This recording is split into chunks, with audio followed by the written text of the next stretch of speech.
Aujourd'hui, je vous lis Le castor qui travaillait trop fort. C'est un livre de Nicolas Holgland.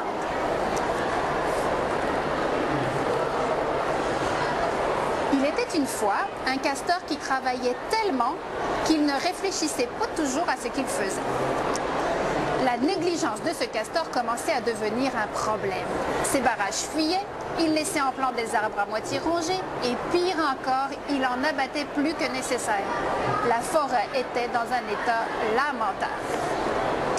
Le plus grave peut-être, c'est que le castor réfléchissait si peu qu'un arbre tomba sur la tête d'un ours. Il rongea même la patte d'un orignal qu'il avait prise pour un tronc. Le castor était à ce point insouciant. Un accident terrible allait arriver, c'était inévitable. Ce jour-là, alors que toujours sans réfléchir, le castor est occupé à ronger un tronc, l'arbre lui tombe dessus.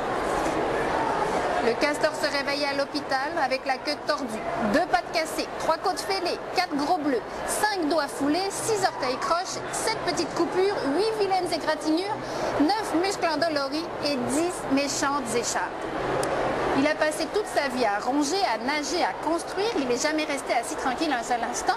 Et le voilà qui peut à peine se gratter le nez.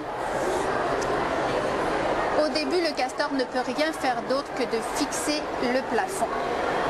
Mais petit à petit, il commence à aller mieux. Pour connaître la suite, c'est Le castor qui travaillait trop fort de Nicolas Holgland.